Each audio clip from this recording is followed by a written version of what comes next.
Ce que vous voyez à l'extérieur n'est qu'une illusion de simplicité, car sous cette surface familière se cache l'un des mécanismes biologiques les plus précis et les plus spectaculaires du corps humain.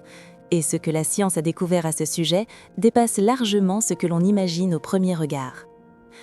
À première vue, le système reproducteur masculin semble évident. Le pénis et le scrotum, visibles, identifiables, presque banals. Pourtant, dès que l'on franchit cette frontière apparente, un univers invisible se révèle. Sous la peau, un réseau dense de tissus spécialisés, de vaisseaux sanguins et de nerfs, travaille en silence, prêt à réagir à la moindre stimulation. Le pénis n'est pas une structure passive, il abrite 3 cylindres internes, 2 corps caverneux et un corps spongieux, tous enveloppés par une gaine résistante appelée tunique albuginée. Cette architecture n'est pas un hasard, elle est conçue pour se transformer radicalement en quelques instants seulement. Mais ce n'était que la première découverte. Ces tissus ne servent pas uniquement de conduit, ils sont vivants, réactifs, capables de modifier instantanément leur volume et leur rigidité. Lorsque les corps caverneux se remplissent de sang, ils deviennent le pilier de la rigidité. Rien ne se produit par accident, tout dépend d'un équilibre précis entre le système nerveux et la circulation sanguine. Et cette transformation ne commence pas dans le pénis, mais bien plus haut, dans le cerveau. À cet instant, un signal invisible est déclenché et une cascade d'événements biologiques se met en marche. Et la suite est encore plus troublante. L'excitation active le système nerveux parasympathique. Les messages nerveux descendent à travers les nerfs splanchniques pelviens, puis atteignent les nerfs caverneux. Là, une molécule clé est libérée, le monoxyde d'azote. Cette substance microscopique joue un rôle colossal. Elle diffuse dans les cellules musculaires lisses des vaisseaux et des tissus érectiles où elle active une enzyme spécifique, la guanylate cyclase. Cette activation entraîne la production d'un messager chimique fondamental, le GMP cyclique. À ce stade, tout bascule, mais ce mécanisme cache encore un autre secret. Sous l'effet du GMP cyclique, les muscles lisses se relâchent.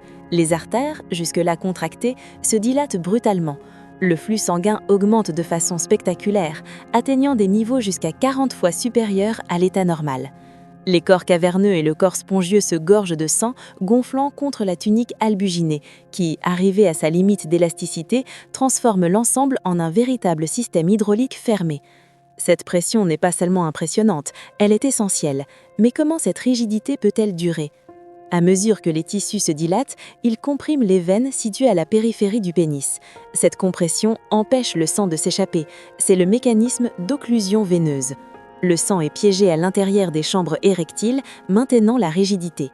À cet instant précis, l'équilibre entre l'entrée et la sortie du sang est totalement modifié.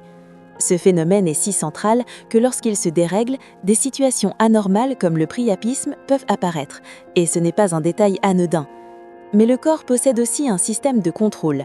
Des enzymes comme la phosphodiestérase de type 5 dégradent progressivement le GMP cyclique, neutralisant l'effet du monoxyde d'azote. Parallèlement, le système nerveux sympathique peut reprendre la main.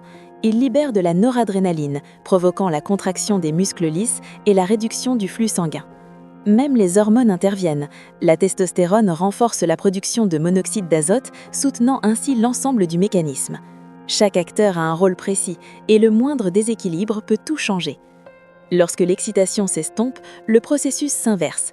Les signaux sympathiques dominent, les muscles se contractent, le sang quitte les tissus érectiles et le pénis retrouve son état flaccide.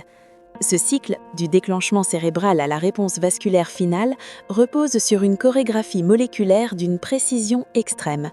À chaque étape, des milliards de cellules agissent sans que nous en ayons conscience. Comprendre ces mécanismes, ce n'est pas seulement satisfaire la curiosité, c'est ouvrir la voie à une meilleure prise en charge des troubles érectiles et des déséquilibres vasculaires. Et c'est précisément là que la science révèle sa vérité la plus marquante. Car derrière ce phénomène que beaucoup considèrent comme automatique, se cache un système d'une complexité redoutable, où une seule molécule peut déclencher ou interrompre toute la mécanique. Ce que vous venez de découvrir révèle à quel point chaque étape, du signal nerveux à la circulation sanguine, est précisément orchestrée par le corps humain, agissant en silence avec une rigueur absolue.